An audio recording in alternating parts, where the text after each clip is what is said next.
Eh ben yo tout le monde, c'est Gamer Plus et aujourd'hui on se retrouve pour faire la review de l'épisode 66 de Dragon Ball Super. C'est parti.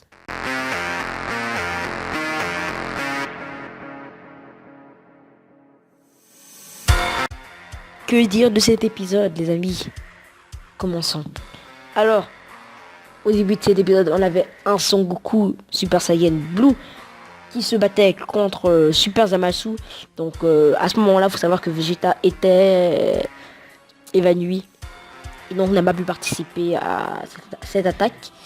Et donc c'était un Super Kamehameha contre une attaque de Zamasu. Et voilà.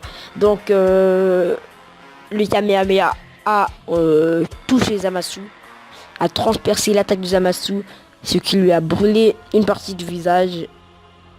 Et donc voilà. À partir de ce moment-là, Zamasu, il devenait vraiment bizarre. Il y avait ses mains qui grossissaient et tout ça. Mais heureusement, Son Goku est revenu dans le combat avec le Super Saiyan Blue Kaioken. Donc une technique qu'on n'avait plus vue depuis l'épisode 46, je crois.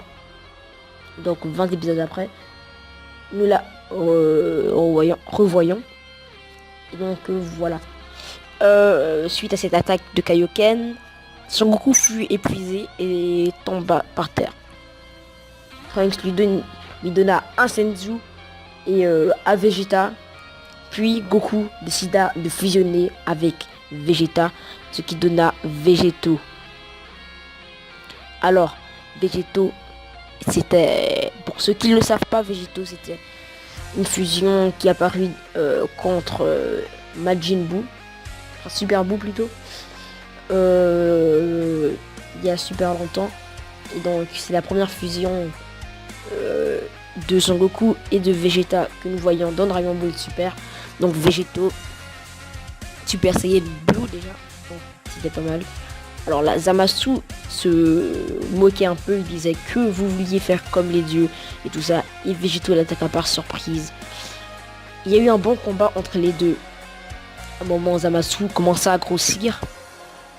Et là, Végéto a décidé de faire cette technique qui m'avait vraiment plu à l'époque, le Final Kamehameha.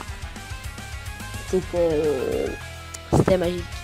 Et ensuite on a vu que la technique n'avait pas eu d'effet contre Super Zamasu et Végéto décida de lui apporter un coup fatal. Mais lors du coup, Vegeta et Son Goku furent séparés. Et donc voilà, ils ont été séparés. Et ils ne savaient plus.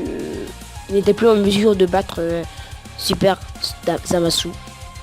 Donc Trunks, avec les encouragements des survivants, alla combattre Zamasu avec leur énergie. Donc en gros c'était un peu comme dans Dragon Ball Z quand quand Son Goku faisait le Genkidama et demandait la puissance de tout le monde. C'était pareil. Et donc tout le monde lui a donné sa puissance, Vegeta et Son Goku. Et on peut dire que Trunks a atteint un nouveau niveau de transformation. Avec une aura bleue, la Sword, l'épée, est devenue bleue. Et ici, il a commencé à se battre contre Zamasu. Alors là, Trunks, on pourrait dire qu'il est Super Saiyan Blue, mais il n'a pas atteint ce niveau. Donc je sais pas quelle est cette transformation. Mais en tout cas, il faut savoir qu'il a atteint un potentiel, un super potentiel. Et donc, suite à cette nouvelle transformation, Trunks décida d'aller planter la plante des Zamasu. Mais Zamasu, se disant immortel, car il n'avait aucun dégât face au final Kamehameha et aux autres attaques venant de Végéto, ne craignait rien. Mais les coupures que Trunks lui apportait ne s'effaçaient pas. Donc Trunks était en train de battre Zamasu. Et à ce moment, Trunks a décidé de le découper comme il a fait avec Freezer. Il a commencé à découper Zamasu, mais d'un seul coup. Et voici la fin de Zamasu. Donc, moi je crois que c'est fini parce que Zamasu a été coupé en deux. L'épisode est fini comme ça. Maintenant, vous pourrez voir la preview sur YouTube. Je la mettrai pas pour éviter des spoils à ceux qui voudraient pas être spoil plutôt. Selon moi, Zamasu est mort suite à l'attaque de Trunks. Mais voilà. Donc, je crois qu'on a fini cet arc là. Que se passera-t-il dans l'épisode 67 de Dragon Ball Super?